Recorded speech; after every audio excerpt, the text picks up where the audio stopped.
Hello and welcome to the For Pete's Sake podcast. I'm David O'Connor with eXp Realty. And I'm Alex Blencarn with eXp Realty. And today we're going to be reviewing the Peterborough City November 2023 market stats. And we've got the deal of the month for you and, of course, the tip of the month. So stay tuned.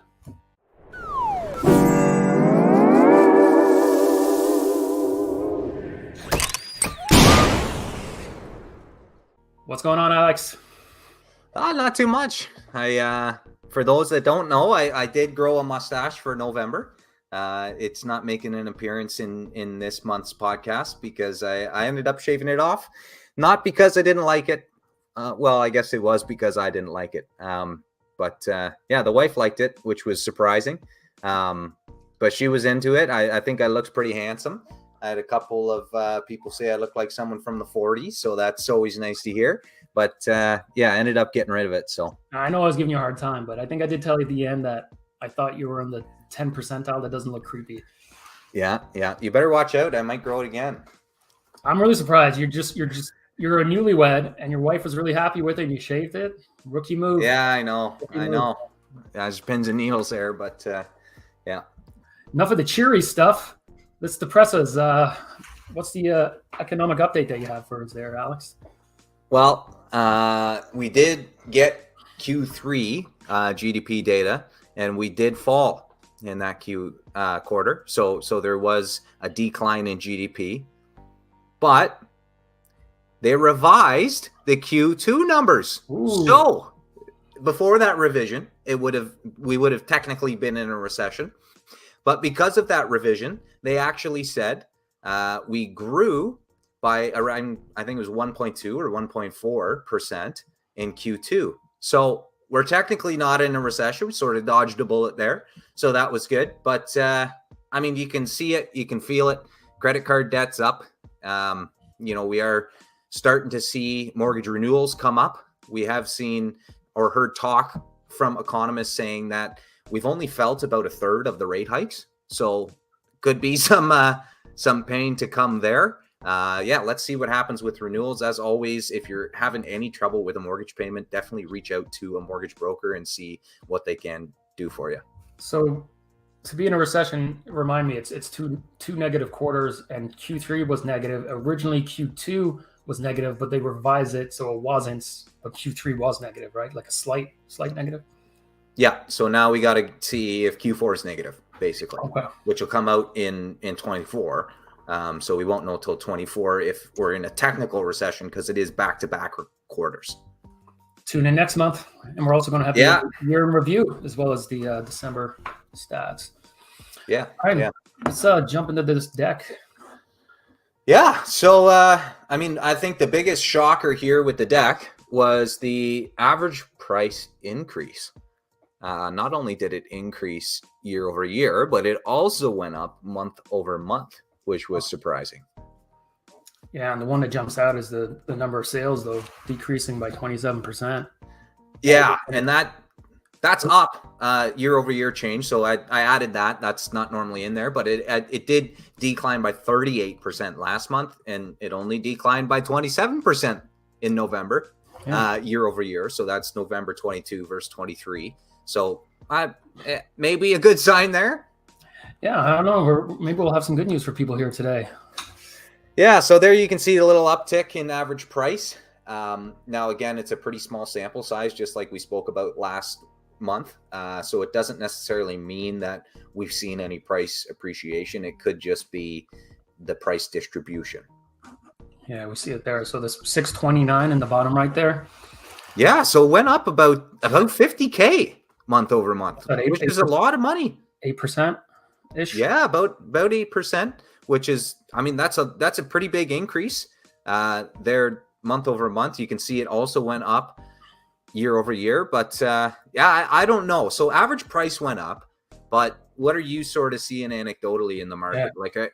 Like, are you seeing, properties going over list? I think we'll get into this, that my favorite slide later in the deck, but I think it's the distribution is just shifting month to month. Like, for example, if you look back with the 653, we were in a buyer's market for sure, but rates had gone up, but we saw that there was a a handful of sales over 800K or some over 1 million. And because there's only 60 sales, it pulls our numbers up because the sample's so small. And that's why we saw a drop to 580, which was a 12% drop. We were definitely dropping, but it wasn't as drastic as 12%. It's just the distribution changed that month. A few more of the sales were at the, the lower price points. And then I haven't seen it yet, but I'm willing to guess our sales are down, and there's, maybe some higher sales in the 800K to maybe pull their average up a bit is what I'm thinking happened. So definitely in a buyer's market, not a heavy buyer's market, but definitely in a buyer's market. There's more inventory than buyers out there, and properties are sitting. But I will say, stuff marketed properly for the market we're in is still moving.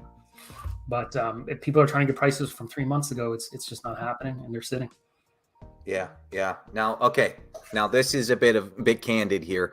So interest rates are starting to fall. The bond yield, I checked this morning, the 5-year bond yield, which generally corresponds to your 5-year fixed rate mortgage. The bond yield was about 3.5%, which means we should be seeing fixed rates around that 5.4 to 5.5%. Now that is down slightly from the last, I'd say, month or two, where we saw fixed rates at around 6%. And it's also one of the lowest bond yields that we've seen in the last 6 months. So that is definitely promising. What is your forecast? Are you thinking that we're going to have a really good spring market if these rates continue to sort of stay in that 5%? Or are people going to start to feel the recession and go, no, I'm not buying a house, and we see demand as it is right now, which is minuscule? Yeah, I might save most of that for the year in review, but I don't want to toot my horn, but it looks like I kind of nailed this year pretty good. I thought when we in the January podcast that the prices would be close to where they are now. It'll just be a little of a roller coaster. We'll go up, they'll plateau, they'll come down, and we'll end the year around the same, which looks like is going to be the case. Bit of luck though, because there's lots of different variables. Yeah. To be honest, to me, I feel like there's opposing forces, and it's hard. We don't have that crystal ball, but you've got the demand for housing should spin us back into a seller's market, but then the recession and rates pushes us towards buyer's market. And, we'll get into it. There's different rules changing as well, could implement or impact things a little bit. But I think, to be honest, I know this is a cop-out. At this point, it could go either way. I don't see us going into a heavy seller's market anytime soon, though. I agree. Yeah, I agree. I think we'll stay sort of buyer/balanced. It's going to depend, I think, on the renewal situation. Are we going to see a flood of inventory due to renewals? People not being able to make their mortgage payments? Is that going to be the case? Or will we sort of see inventory remain the same and buyer demand stay the same or potentially decline because I'm not worried about buying a house right now. I'm just trying to feed my family. Yeah. Okay, so let's get back into these stats. We got new listings on the decline. Not really a shocker there for November. Yeah. It's pretty common that you would see, a decline in listings from October to November as people are sort of settling into that winter market. It's generally pretty slow in your November, December, Jan, and Feb. Sort of starting to pick up at the end of Feb. So really it's seasonal what we see here with the new listings. Yeah, I look at the historical. By mid-December, I find things almost crawl to a stop, almost. But you don't see a lot of closings because a lot of the lawyers' offices are closed for at least a week, but a lot of them are closed for the back half of December as well. So, yeah, give us a tip about that. So what's sort of the latest you can get a closing in December? Well, it just depends. Like obviously, if you really need to sell right now, call now. Just find how it's open. I was burned once a few years back, and it was months in advance. But I realized all the go-to lawyers in town were not just. I was surprised they were closed for a good portion of December. So I'd say you can usually get a closing mid December. Remember, the closing can fall around Christmas, which. Movers, it might be hard to get movers. So a lot of people don't move at that time. But when they do title search and they do and all that, they also do that early. So I would say if you can't get a closing by mid-December, it's probably best to jump to second week of January. I just had one move from middle of December, and we know everything's going to be closed. It's going to be really hard to facilitate a closing. So we just got all parties to agree, and now we're closing mid-January. Nice. So I guess that's the tip is if you can't, well, at this point, right? What are we, the 8th? So at this point, you want a January closing for sure, right? Most closings are 60 to 90 days out. So you definitely, Yeah. at this point, don't want to target an end of December closing. You won't get a lawyer. That'll be very hard to facilitate. Yeah. Cool. Number of sales are down month over month as well. So there's that. Demand just isn't really there. Again, a little bit cyclical, like we were talking about with the new listings. There's not really demand or as much demand as there is in the fall and spring in terms of, the winter market. So yeah, we start to see a little bit less demand in the winter, which is pretty common. If you look at the last 5 years here, number of sales have been down between October and November for the last 5 years. Yeah, and we were just talking about how the small sample really pulls the numbers. So that's when it was 64. Now the fact that November only had 51, just a half dozen sales above 800 will pull that number up, which we'll see in a second. And what's neat there is if you look at the number of sales, 51 is the second lowest number, and that's behind 46 in April of 2020. And if you remember what happened in April of 2020, that was the start of the COVID pandemic and all of the lockdowns. We're only 5 sales higher than we were in April of 2020. That's just to give you a reference point of how low demand is right now. Yeah, and then I've been at this almost 7 years, but October, November are 2 of my busiest months. I'd say sometimes October, November are the 3rd and 4th busiest months of the year. And yeah, we're definitely not seeing that. Like when we do the year in review, I'm just in my head here tallying up 23 versus 22, and it's going to be staggering the decrease in sales year over year when we do the annual. So stay tuned for that. Not a lot of active buyers, and wait till you see the December numbers. As I say, buyers, even sellers take it off for the holidays. So I wouldn't be surprised if we're below 51. Yeah. Sales to new listings there. Just a good way to sort of see what's happening in the market and gauge whether or not we're in a buyer or seller's market. So you can see the gap between the blue bar, which is the number of sales, and the green bar, which is number of new listings. Now for this ratio, we're pretty much the same as we were in October. So there were fewer listings and there were fewer sales, but the ratio between the two were still about 41%, which is what we saw in October. So relatively the same real estate market in November that we had in October. It even looks like that eyeballing it, the ratios look. Yeah, I think it was 41 and 40 or 41 and 42 sort of thing. So pretty much neck and neck. So there's just sort of a reference point there of the number of new listings starting in January and ending in November, and number of sales in January and ending in November. What's neat and sort of sticks out to me in this this slide here is the July numbers. 202 and 86. So 202 new listings and 86 sales gives you a sales to new listings ratio of 42%. Yeah. Which is pretty neat. So that would have been a similar market that we saw in July that we're seeing right now. And if you remember, I remember back to this summer, and this summer was slow. I do remember this summer being slow. It was okay for listings, as you can see, but the buyer demand just wasn't really there. I think a lot of people were still enjoying sort of the heat of the summer, and I don't remember a lot of buyer activity in July. The one I was personally more surprised was September, because that July of 2022 was a little inflated because it was the end of that little boom where summers can be a little sluggish. I'm sure if we saw the previous years, those July numbers would have been a lot lower. But September, which can be a banger of a month for real estate, going from 205, and again by September of last year, that whole 2022 boom that happened, like that kind of coming out of the pandemic boom that happened, was scaling down by that point, and we still dropped from 205 to 93 because just the wind just came out of the sales of the fall market. Again, spring market's typically your strongest market for sales, but then followed by the fall market, and it just didn't happen. Yeah, and that's a 45% sale to new listings ratio. Wow. Yeah. What a year. Yep. Days to sell, those are just shooting up.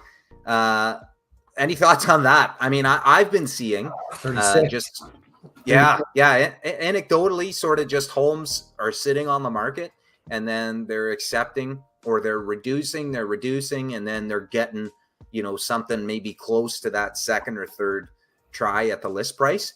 And then they're finally selling. So, I mean, I think that sort of contributes to the days to sell, and that's sort of maybe pulling those numbers a little bit higher. Yeah, because you don't have active buyers, it's going to go up. But as I said, you've seen the pricing. If you're doing multiple price drops, market's telling you something. If you're pricing something because your neighbor got a price 3-4 months ago, you're not going to get it. So, and days on market can be a killer. That's what I tell clients. Like if you're sitting 50, 60 days, buyers just see opportunity to lowball. So I was just advising another agent actually. They were talking about doing a price drop next week. I said it's the holidays. I was like, I would pull it, cancel it, do a fresh new list, so jumps to the top at a more competitive price, but do it maybe mid-January because you're just not going to get anything right now. Yeah. Oh, here's the fun one. So you can look at the graph there. For those that are just listening to this, you can see the difference in the bars. So above 800,000 shot up this month compared to last month. And we're sort of more like a wave in November, whereas October, we were sort of like a ramp downwards. Yeah. So it looks like just kind of like what we thought happened is the amount of over 800K at least doubled. Looks like there was like maybe 4, and now there's like 8 or 9. It's not a lot, but when you only have 51 sales, and you have more at that price point it does pull the numbers. That's why I'm not too optimistic about prices going up 8%, because I think for Peterborough City sample size, I think this really influences it, the distribution. Yeah, and market sentiment is huge as well, right? Like maybe the price went up month over month by 8%, but does that mean that homes are selling for 8% more in November than they were in October? No. Market sentiment is, oh, yeah, that's listed at $499. Let's put in a $460 or a $470. Oh, that's listed at $6. Let's start at $560 and see where it goes. So because it's that buyer's market, because there's homes for these buyers to choose from, they're more comfortable putting in an offer under list than they were maybe in previous months. Yeah, the days of going in with no conditions, taking on all that risk are behind us for now. Thankfully, yeah. So this is an interesting stat here. So you can see the percentage of listings that sold below $650,000. So in November, that percentage was 67%, meaning 33% sold above 650,000. In October, however, it was weighted more towards the lower end, where 76% of the homes that sold below 650, whereas that makes 24% above 650. So there's an increase of 9% that sold above 650. Yeah, it's exactly what we thought. Yeah. Because of the distribution. Yeah. Not surprised. Yeah. So it's just pulling those up. And that's really inflating that number. Again, it's not really that buyers are paying 6 to 8% more than they were in October, in November. Now, talk to me, Dave. What sort of happened on December 1st with Ontario real estate, and how does it affect buyers and sellers? There's a lot happening with Tresha, but I was just going to zero in on one thing, because we could do a whole podcast on this. It's the buyers are going to like this, but now they have open bidding and blind bidding, right? So for those who don't know, when you're blind bidding, it's exactly what it sounds. You're throwing in an offer. You don't know any information about the other offers. The only thing they're allowed to tell you is how many offers. So you don't know anything about the conditions in those offers when you're in competition. Definitely not the price. They're not allowed to share any of that information. open, and this is up to the seller, I believe, can choose to go open or blind. And if you go open, to me, it's more like an auction, right? So everything's transparent. There's 5 offers, you know exactly what they are, right? And you have the opportunity to improve, and then full transparency and all of that. But ultimately, I think because the seller decides, I think it's more lucrative for sellers to have blind bidding. Not saying it's the best thing, because it can drive the market up. There's definitely, when you're in a seller's market, you can have blind bidding and you still get market value, but in a lot of cases it can push prices up above market value. And then if it was an open bid, they would get less money for the property. So if it's the sellers driving this, it's not every case, but I feel like if the sellers are driving this decision to go open or blind, most sellers are probably going to still stick with blind. Yeah, I agree. So, so this legislation basically gives sellers another seller's direction. So similar to when a property was holding offers, there was a seller's direction with an irrevocable was an option. So if something had a 72, 48, 24-hour irrevocable, they had to initial that in the seller's direction. Or if they were holding offers, they had to initial that in the seller's direction. This is another seller's direction that gives sellers the opportunity to disclose price, conditions, closing date, or deposit amount, or a combination of any of those 4. Now, they can disclose that, but they can change their mind at any point during the process. So that's, again, it's all, the ball's in the seller's court. They get to decide what they want to do. And like you mentioned, I don't think this is going to be common. So let's take a scenario where there's a $700,000 house. It's listed and it's blind bidding. That seller listed $700,000. There's an offer that comes in. First offer, $680. Second offer, $700. Third offer comes in maybe an hour before presentation. It's at $750. So obviously, which one is the seller going to take? They're going to take $750. But would that buyer have paid or offered $750 for the house if they saw that the next highest offer was at $700? Probably not. They could have maybe got it for $705 or $701. So potentially that blind bidding gives sellers the opportunity to get more for their house. And what are they going off of? They're going off of 2021 and 2022, when blind bidding was nuts, when the average price in Peterborough was around $8. They're going off of that as their sample, as their reference point. So why would they open up bidding if the reference point is I could get $300,000 over my list price with blind bidding? Why would I want to change that or risk the opportunity of not having that? So I think until more sellers start to do it, until it becomes more commonplace, I mean, I don't really think this is a major change. I think it's more, maybe we get canceled for this, but I think it's more political theater, honestly. Yeah. I know it's not the type of change to the offer scenario that buyers were hoping for. I know that they wanted complete open bidding like they have in Australia. Now, what's neat, just an aside here, Australia has open bidding. I don't know how long they've had this for, but what I do know is I sort of ran some rough numbers from what I could find online. And Canada's prices actually appreciated more than Australia's prices between 2000 and 2023. So the price appreciation was higher in Canada without blind bidding than it was, with blind bidding than it was in Australia without blind bidding. So who knows? I mean, it's not a perfect science, but that's sort of a good reference point because Australia is very similar to Canada. Yeah. Now, you can't guarantee you're going to get a higher value on blind. And obviously, it would be hard to pull those stats. But from my personal experience, I've held competitions where, we'll go back to your example, 700. And I have 3-4 offers under 700. And then the one offer is aware that there's 4 other offers. And it's the psychology. And when you're in a seller's market, there's a little bit of desperation, or you have to have the house. Then you get that 750 because they're assuming, some people do 10, 15, 20K per offer and just make sure they get it. But I've had the opposite. And it's a bummer. Where all the bids are low as well. But then you don't usually hold offers as much in this kind of buyer's market either, though. Yeah, it's a bit too little too late, I think. I know they were sort of working on this and have been talking about it for years. I mean, sort of another thing we hopefully don't get canceled for. Like all government it's a little bit too little, too late. This might have worked in 21, but we're not really seeing bidding wars anymore, at least in our market. So yeah, I don't know. It's a bummer, right? Because it's way better for the buyer to get it at, not a crazy inflated price. So it is way better for the buyer. It's maybe even way better for the market and affordability as a whole.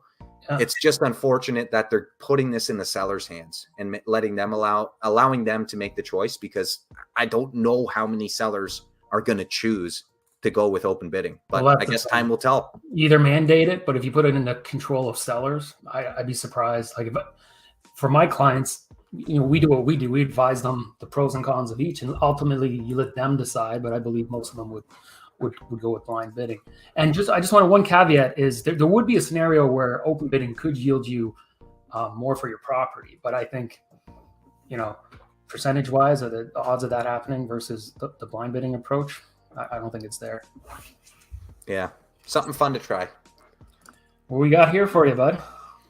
Well, we got this gorgeous property, 836 Sand Road, just outside of Norwood. Now, just look how beautiful this is. It's a country retreat. I've been there a number of times, because you'll see on the right here, it's actually my listing. But it's a gorgeous, gorgeous property. It's offered at $599,900. It's on about 2 acres of land, and it's been completely redone. And I'll show you the location, because the location is that is sort of the best part about the house. It's an incredible property. It's been completely redone, as you can see, but the location is just beautiful. So completely redone. It's a 3-bedroom. They've got 2 up and 1 down. The living room is incredible. That accent wall, the ceilings they're 15 feet tall in that room. Gorgeous bathroom. There's the 1 bedroom. They've set it up as an office. That laundry room, it looks like it's out of an HGTV book. There's a bathroom upstairs, and then again, vaulted ceilings in the primary bedroom. And yeah, just incredible. It's so private. You can see trees all the way around here. You can't see your neighbor. There's a copy of the floor plan, but let me show you the location, because that's really my favorite part about this house. So we're about 5 minutes from downtown Norwood, if you can believe Norwood has a downtown, and we're about 20 minutes from Peterborough, which isn't far. I know this is a Peterborough show, but I wanted to highlight this property because I just think it's an awesome deal. You can see it here. There's Highway 7 to Norwood. There's your downtown Norwood right there. And we're on Sand Road, which connects these 2 lines together. So I believe this is the 4th and the 6th line here. And it's a road that travels between those 2 lines. And the trees that line the road, it looks like something out of a movie. It's absolutely gorgeous in the fall. And it's actually a maintained road as well. So it does get snowplow and a school bus route to Norwood. Yeah, I'm baffled that something like this doesn't get scooped up. Shows you the market we're in. Like something like this, what, a year ago? seven. Yeah. Properties were selling on the road for in the 7s. Yeah. Yeah, that's great value. And again, if you want that, rural experience, but while being still close to all amenities, this kind of like checks all the boxes. Yeah, it's perfect. You're out in the country, but you're still pretty close to grocery stores, to Norwood for events, for the library, things like that, schools. You're still really close, about 5 to 10 minutes away. And then you can head into Peterborough if you want as well. So yeah, beautiful property. Reach out to both Dave and myself if anybody wants to book a showing. You can contact us down below. We'll leave our contact information and come check this place out. I think if you still had the mustache, that would have sold right away. Yeah. Actually, it's funny. We would do open houses there. And I would do open houses there, and I would have my suit on, and I'd always go. And every time that I wore my suit, people would come. If I didn't wear the suit, people might not come. So, I mean, call me superstitious, call me what you want, just not late for dinner. I feel like we're flow going on these things now, but I'm excited to do the year in review. Me too. I think we're going to switch it up. We'll see. Switch up the format. Yeah. Yeah. Stay tuned for that and the year in review. It'll be a fun one. All right, man. As I said, appreciate you as always. Thanks for putting this all together. And until the next one. Appreciate you too, brother. And without further ado, that's all, folks. Take care.